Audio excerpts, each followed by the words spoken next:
Hello everyone, and thank you for your interest. My name is Stefan Jürgens, and I'm going to present our paper, The Body Beyond Movement, Missed Opportunities to Engage with Contemporary Dance in HCI. The paper argues that a significant paradigm change in contemporary dance can offer further opportunities for HCI researchers interested in embodied interaction and interactive system design. Today, performance theory and dance scholars explain contemporary dance as an artistic field that consists of many different dance practices or genres, including expressionist dance, modern dance, postmodern dance, contact improvisation, neoclassical ballet, Tanztheater and physical theater, self-reflective postmodern dance and concept dance, digital performance or dance and technology, and choreographic performance. The paradigm shift in recent performance theory and the subfield of dance studies was explained by Klein as follows. Movement is not the sole medium of expression of the dancer anymore, and choreography is no longer understood exclusively as the organization of the movements of human bodies in space and time. Instead, much contemporary dance choreography can be described as a collection and organization of heterogeneous materials, as intermediate arrangements of bodies, spoken language, texts, images, light, sound, and objects. In summary, the paradigm shift describes how contemporary dance has grown into a heterogeneous and interdisciplinary artistic field that is very different from traditional dance and which offers HCI researchers new and distinct opportunities for engaging. So the main research question of this paper is, how has HCI been engaging with contemporary dance? To answer this question, we conducted a survey. We searched the term contemporary dance in the two main online libraries, namely ACM and IEEE. The search returned 42 relevant papers, of which 86% were published during the last decade. We analyzed the topics and constituted 7 categories for the kind of engagement by HCI researchers with contemporary dance. The first category, technical framework, encompasses papers presenting low-level technical contributions for developers. Category 1.2 includes papers that focus on the collaboration with dancers in an HCI research context, often with user-centered design or co-design perspectives. Category 1.3, Theory and Methodology, contains papers that lay important theoretical and methodological ground for the field.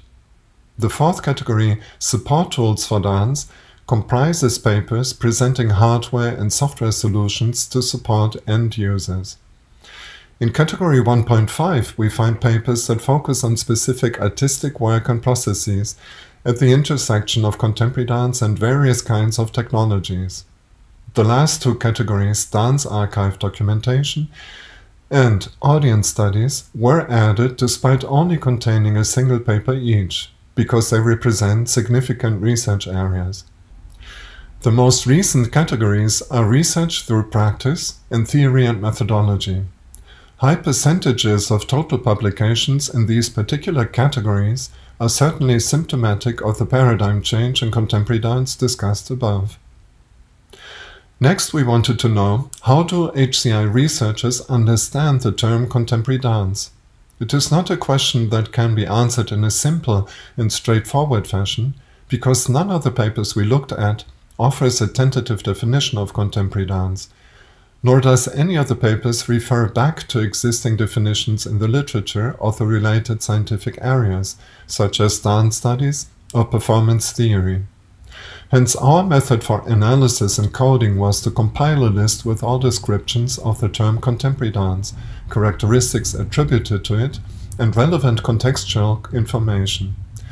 Based on these results, we established 5 categories in which contemporary dance is used to describe a field, a genre, or a technique, To deepen our analysis and subsequent discussion of the results, we also included references to concrete artistic work and references to processes and practices. Across the 42 papers, we obtained 66 results in 5 categories. See Table 2. Looking at Table 2, it is evident that the term contemporary dance is not used in a homogeneous way. For less than a third of the authors, contemporary dance is an artistic field, while over a third of authors understand the term as a dance genre, or even narrower, as a dance technique. All usages can make sense according to the topic the researchers are investigating, and if identified properly. However, we suggest that a standardized usage for HCI terminology could employ a zooming in and out type of logic. Zooming in, an HCI researcher could, for instance, describe the field of inquiry as contemporary dance, the practice within this field as contact improvisation, the object of study a set of technique classes, and the focus of the research as a particular weight-sharing exercise. Zooming out, an HCI researcher could, for example, describe the study focus, such as looking at marking, which is a memorizing practice carried out by dancers, then mention that they study this practice in rehearsals of a new ballet production in the field of contemporary dance. We concluded from our analysis of the use of the term contemporary dance that we needed to conduct a thorough study. So the third part of our research question looks into how do the authors of the papers in our dataset engage with literature from dance studies and performance theory. As a first step, we looked at all references of the 42 papers and determined which are related to dance studies and performance theory. We found out that of the 896 references across the 42 papers, 156 can be related to dance studies and performance theory. The results show that 31% of the authors do not become involved with dance and performance-related theory at all. Further 31% show low numbers of related references, up to 20%. As a second step in our analysis of the related references, we examined the kind of engagement with the dance study and performance theory literature.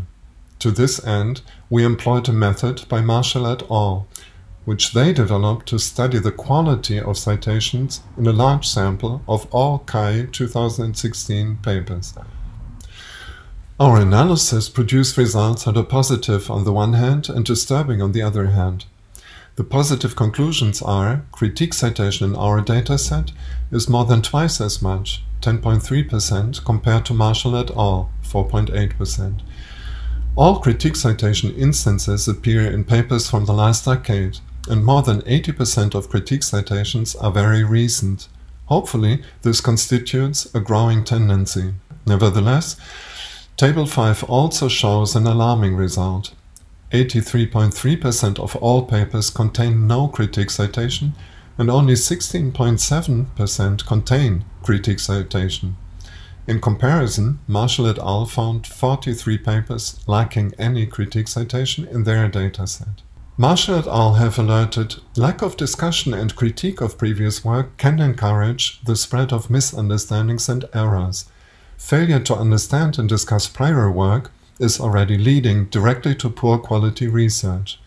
A particular risk is the citation of work from other fields, where CHI's tradition of citing as fact comes into conflict with complex and not easily summarized ideas from other disciplines.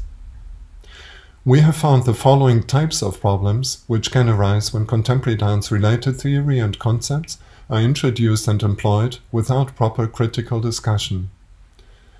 Misinterpretation of cited dance references, unsupported claims and contradictions in HCI literature regarding dance references, idiosyncratic introduction of dance terms with potential for confusion.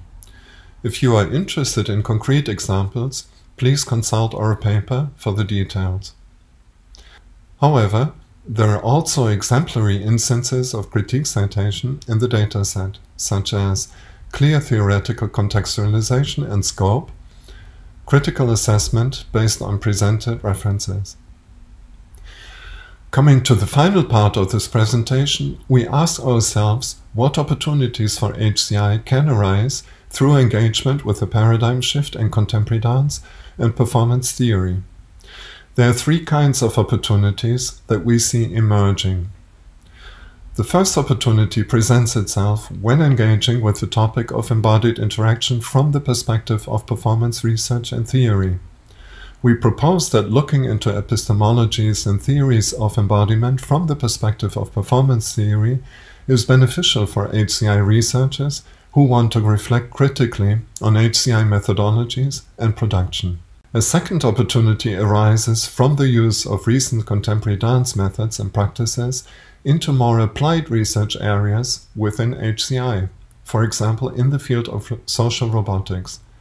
Embodied practices for roboticists, such as recently proposed by Lavier et al., benefit from including recent contemporary dance methods and practices, for instance, choreography as a body-based research system, or the use of somatic techniques and contact improvisation. The third opportunity resides in the integration of contemporary dance practitioners as researchers in interdisciplinary projects. In areas such as HCI research projects involving novel or recent sensorial technologies, contemporary choreographers and dancers can collaborate in the role of experts in embodied interaction. Regarding future work, we detect potential in complementing the present research with other approaches that engage with the paradigm shift in performance studies. That is, looking at the body beyond movement, from an embodied interaction perspective, shifting the focus from dance movement towards choreographic thinking and intermediate performance techniques. Thank you.